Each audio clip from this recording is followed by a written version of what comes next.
All right. Well, here is Blood, Profit, and Glory displayed in pretty much all its glory. That's right. And so one of the things I want to be real quick about here is a caveat. These are prototype cards. They are early prototypes. And because of that, these cards haven't been cleared through our development team yet in complete total. So that does mean that some of these cards will mechanically change before they make final print.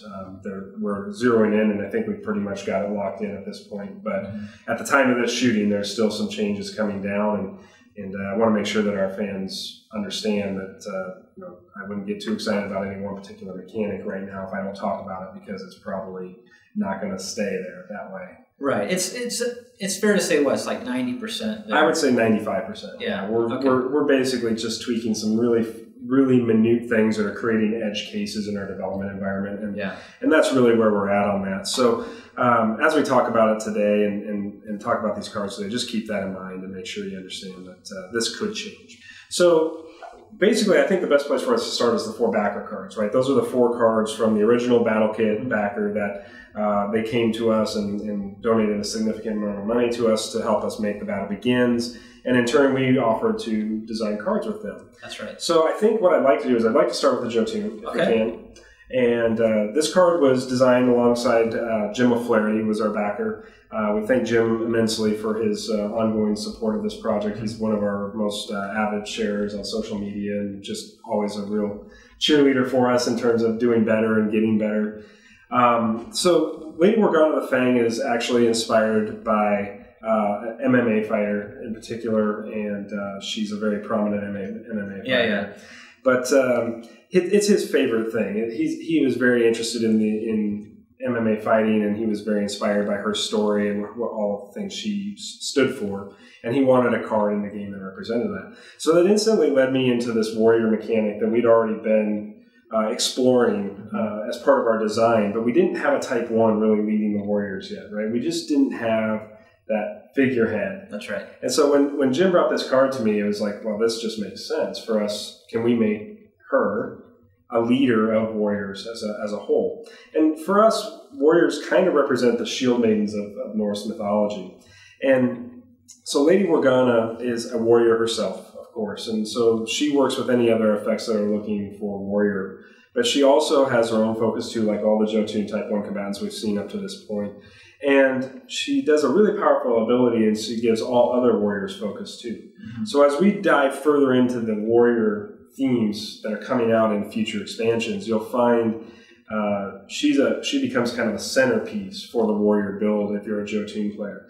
So this is the first time we've seen Jotun not be really in the air, right? I mean, sure, we've had a couple of combatants in the original Battle Kit, but for the most part, the Jotun have always wanted to be in the air, and they wanted to fight from above. Fenris, his house represents a much more brutal end of the Jotun society, where they really do want to get down in the muck and fight and have glorious victories and glorious deaths as well.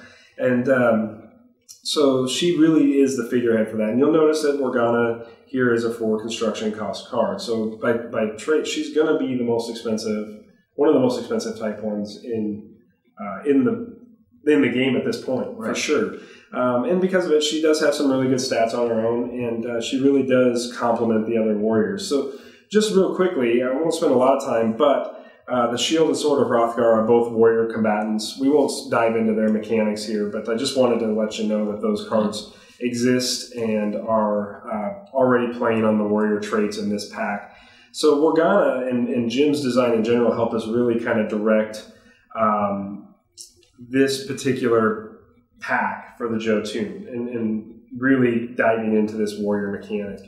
But we'll move on from Morgana for now, and just understand that she's going to offer some significant firepower to the battlefield for the Jotun player, in much the same way that the Jotun are playing the game already. Let's talk about the Scythian, though, because the Scythian one is definitely doing things that are really unique and really new. Right. So Ferdinand Brackeye was designed alongside Aaron Reese, and Aaron is an avid card player and had very specific mechanical ideas as to what he wanted to bring to the game. He'd seen videos. He had yet to obviously play the game because plenty of people hadn't at that time, but he knew what he wanted to do. So Ferdum represents an added element of control for the Cynthian that plays along the same lines as Centropolis. Ferdum in this picture is construction cost 3, but he is going to be a final version construction cost 4. So just like Organa, he is going to be a very expensive card to include into the deck builds, and certainly something that you're going to have to respect if you want to include him. But his power is pretty much second to none on the Cynthian side right now. So you can really expect to see Ferdum quite a bit on the table as you start playing against other players in this command pack. And let's talk a little bit visually about Ferdum, John. I mean, what was your inspiration for him? And Sure. So I got to talk a little bit about Aaron to kind of segue that conversation. Aaron and I had known each other for quite a while outside of our own game venture. We used to play online a lot. He used to play these kind of control type characters. He went by the name Stealth Pants. And to be fair, we wanted to incorporate all of our backers' ideas, and Aaron was no different. I've always enjoyed Aaron's humor. And so when he told me I'm known as Stealth Pants online, I'm like, okay. So to fit it within our Cynthian theme, we kind of have this style guide, if you will, for names. And so we converted his Stealth Pants into Ferdum Brachii, which, if you know your Latin, it's kind of a derivative of Latin. So Ferdum Brachii is what it became known as. And with Aaron's background, with like playing stealthy characters or control type characters, we set out to make Ferdum more or less function like that. Right. And kind of a trickster, if you will. So Ferdum has not necessarily a keyword like we saw, or multiple keywords like we saw with Lady Organa. He's got 2 really powerful abilities. First of all, when you play Ferdum, he allows you to discard a card, mechanically speaking, discard a card and draw 2 cards. So he allows you to kind of get a little bit more resources. He has a knack of finding solutions. And this is actually the first time we've introduced draw card advantage into the game. So this is the first opportunity for anybody to see that and play with that. And in regards to that sneaky quality, he has the ability to redirect your opponent's effects, which is a really surprisingly scary ability. Correct. And so it's perfect for the Cynthian. They don't necessarily come at you with a lot of combatants. Where they put their resources in are either going to be like direct damage or utility type things like redirecting effects, or while they might have, if you recall in our The Battle Begins, it wasn't in our starter actual deck, but it was in the kit itself, was the Hecaton Warhawk. Right. They had these really massive combatants, but they don't have the numbers per se, at least not at this point in time. And so they feature a lot of kind of tricky utility plays, and Ferdum fits perfectly within that play style. Yeah, and if you look at, you'll see Ferdum has still Solarium generation. I did forget to mention that Ferdum will be the first Cynthian Type 1 combatant to not generate Solarium. There's actually going to be 2 Type 1s in this pack for Cynthian, and Projectus Immunis. He will also not generate Solarium. And in turn, he also does not have Hidden. So that's right. Yeah, so those mechanics will change on Ferdum and Projectus slightly just based on playtesting data information that we've driven from playtesting.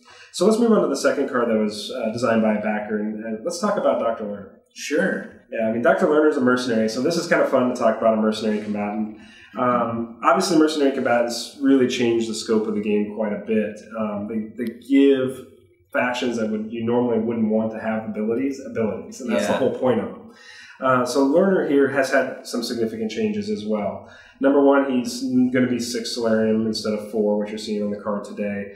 And number 2, he's got another line added to him that says if there's a Dr. Lerner in play, you can't deploy another one. By rule, you would normally be able to play another one. And so it's to prevent some degenerative experiences where people were getting multiple turns in a row by stacking Lerners into their influence row, and later in the game when they needed it, going 3 turns in front of their opponent.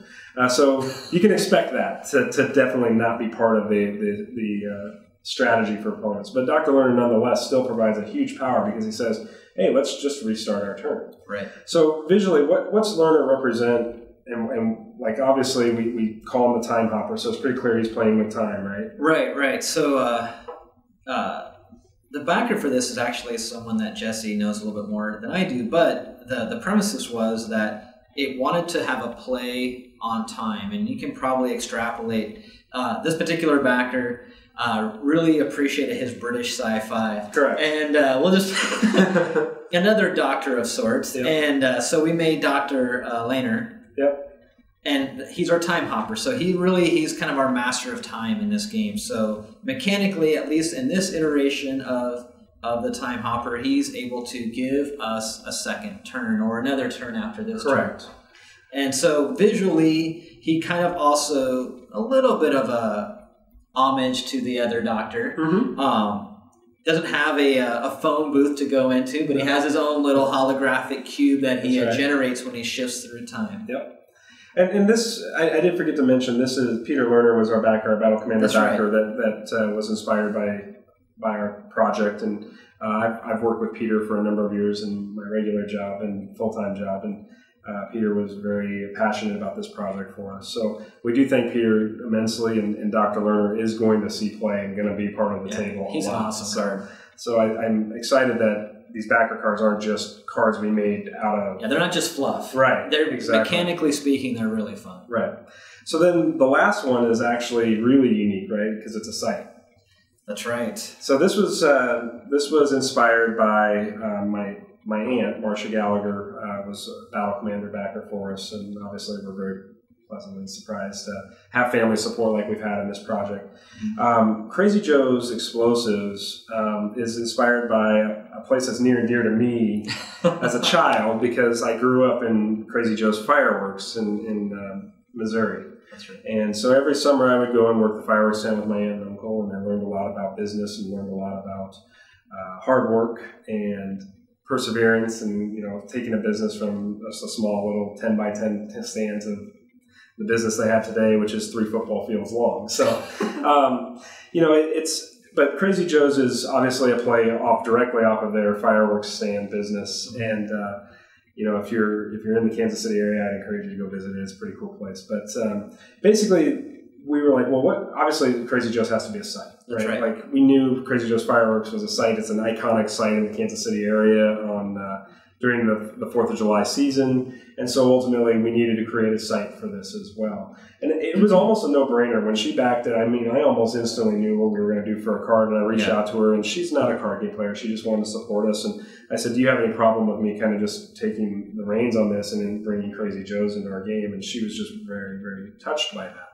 So what's Crazy Joe's do? Well, Crazy Joe's is probably the ultimate damage dealer we have in the game at this point. And it says you can activate it, Crazy Joe's, and you can put an explosive counter in a site.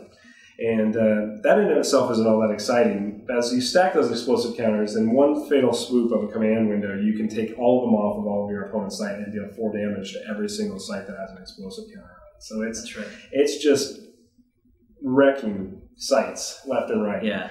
And you'll notice this site is also a 4 construction cost. That's important.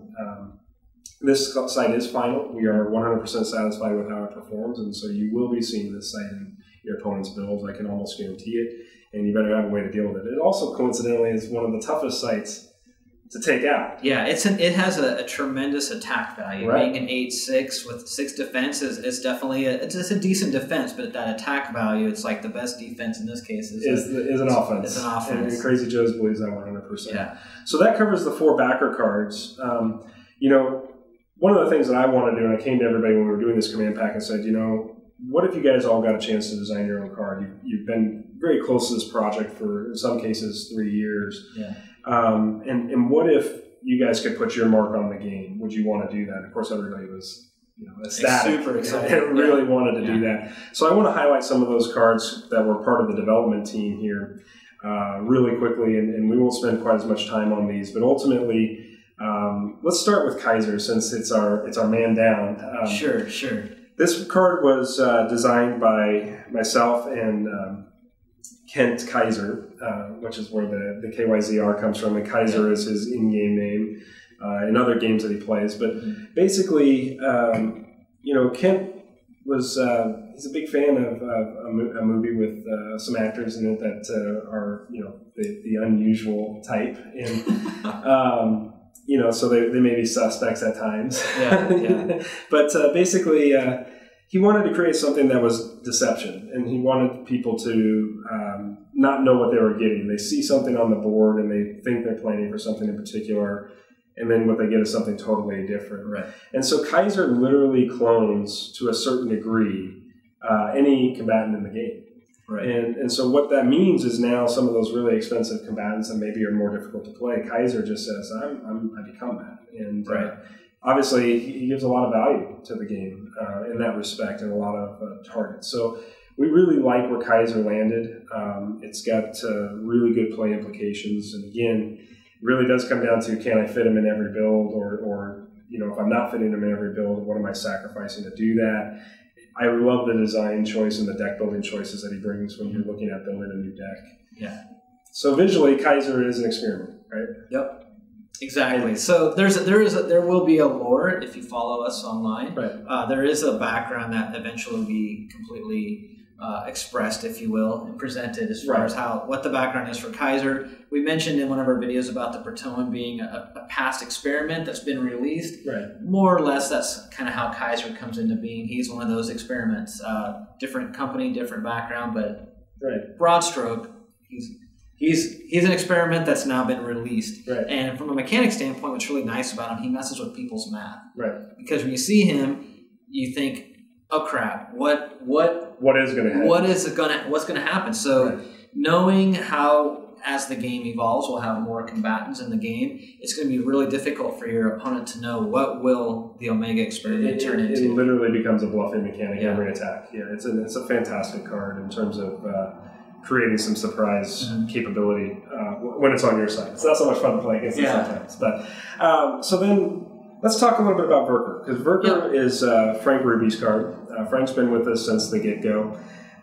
He is the Berserker, and he is the first card that we're bringing to the game with the Berserker keyword mechanic, which was pretty much inspired by Frank to begin with, but we will definitely be playing in that space a lot more, not just on the mercenary side, but in some factions as well.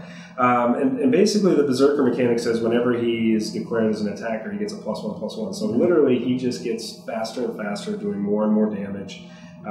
If your opponent doesn't deal with him soon, Verker becomes a wrecking ball that gets completely out of hand. Verker is final as well, just like Kaiser. We're very happy with where he's performing and how he fits into builds. Visually, John, I mean, obviously we were kind of inspired by Frank himself, right? Yeah, so Frank wanted ginger, so we got a ginger into the game. That's pretty much it. Frank's a ginger himself with a big beard, and so he kind of wanted all of that. Frank was very specific visually what he wanted, and we did our best to try to get that. And the artist, Justin Cruz, on this did an awesome job. So, in fact, we were so pleased with this particular image. It is the cover illustration for our box. Yeah, exactly. Yep. So then obviously the last one's one that's pretty near and dear to your heart, right, John? Well, yeah. In fact, it's technically, it's not the last, but it's one of the last ones. Right. That's true. Second to last. Second to last. We'll save the best for last because it arguably is one of the best ones. Yeah. So Johnny, the gunslinger Johnny Cash. Yeah. So this is John's card. John played a gunslinger in another MMO for a long time, and obviously is very inspired by that character. This card is not final. This card ultimately has bounty as you see it, and that will stay. Some of his keyword text has been changed. Johnny will get quick, which we talked about in an earlier video. But everything else pretty much is final on it. His stats, his Solarian generation, everything else, Solarian cost. So basically he's just getting a keyword upgrade, and then he's getting a little bit of a tweak to his bounty ability. That's right. So that's pretty much it. So from a visual standpoint there, John, is there anything in particular you want to point out with Johnny? Ultimately, another kind of artist call out, we had Wiz Yakuza do the art for this, and Wiz is really a great guy to work with as far as he gets the descriptions really spot on. Most of our artists, I shouldn't say most, all of our artists do, but Wiz is really good about just dialing in right from the get-go. And but visually speaking, as Jesse mentioned, we were gamers first before we made a game, so we played a lot of MMOs, and this was a particular character I had made in an MMO, and so again, as Jesse mentioned, he's kind of near and dear to me, and I was hoping since day one, once we made the game, if there was a way of having this gunslinger mercenary, I wanted him in the game. And so I'm really happy with visually how it turned out. Thematically, he fits into our lore rather well. And he's kind of, it sets up, I guess, for our last card, really. Right. Because in the lore, they're kind of a duo in the lore. Yeah, we haven't really explored this yet as far as revealing it to all of you yet, but it will be coming here in the coming weeks. And the final card is Matthew Greenleaf's card, who's my lead developer. And Matt was, he came to me and goes, what if we put a combatant in play that when you put it out in play, it could flip a tactic or condition card face down, an influence card. And I said, oh. I think like instantly I got a little worried. Like that was my first gut fear. And so the card you are looking at here today has definitely been tweaked since then. Harp has gone through a number of iterations because it is a very powerful ability and one that will definitely see a significant amount of play immediately and then probably ongoing throughout the game as we introduce more tactics and conditions. You're automatically going to find more targets for Harp to want to use. But ultimately, Harp says that when you play her, you can flip an influence card face down. So you can take that influence card that was sitting there and already been spent like a tactic and get it back. So it's pretty awesome. And so visually, John, she's a broadcaster, right? Yeah, so I wanted a little different take. So when we did the battle begins, we try to have a similar visual style for the Jotun, a similar visual style for the Scythian, but the mercenaries, they really are kind of the wild card. All of them kind of have their own personality. You'll notice that almost all of them, well, in fact, all of them in this particular expansion, they're all type 1, so they're very unique on the world, if you will, of Solaria. So that being said, Harp in particular, she has some unusual tech. We'll leave it at that. It'll be explored further in the lore, but she has some very unusual tech, which allows her to basically, it ties into the mechanics as well. When she is broadcasting from a particular point, it's not just a broadcast. She's literally replaying the event. She, you could say, manipulates time in her own way. And so kind of a similar mechanic to Laner, but a little different at the same time, as far as interacting with time and dimension, if you will. Right. So she has this massive broadcast harness that once she powers it up, crazy things start to happen. Right. Because of that, she does have a Solarian maintenance on her. That's right. Obviously, she requires Solarian to continue to operate and do her thing. She will also get some additional keywords, much like Learner, because the experience of multiple chain harps is bad. From that mechanic standpoint, we say things like chains. Some of you may or may not know what that means, but if you have enough Solarian, you can play cards over again, right? So things like Laner and Harp, when they were able to play multiple copies in the same turn, that was somewhat breaking the game. We weren't happy with how it was performing for sure. So we ultimately put the same clause on her that Learner has. That once she's in play, you can't deploy another one. So you have to find creative ways to get her off your own board in order to play a second one, which is totally fine with us. Yeah, we love that kind of mechanic in play. And so the rest of the cards that kind of complement this from the Jotun and the Scythian side, we did talk about the two Jotun, but the Scythian side, you're going to find a little bit more in terms of building greater defenses. You're going to find a little bit of new ways to deal direct damage. And from the Jotun side, you're going to find ways to deal with pesky threats that are continuously beating into your board that you want to get off the board. Right. And that pretty much covers where we went with this command pack overall from a mechanics and design perspective. Obviously, most of these cards have a pretty significant development story that's related to something very personal to us. So we really love this pack because of that. It's not... everybody had a say in helping bring something to light that really all plays together. Exactly. Yeah. All right. Thanks.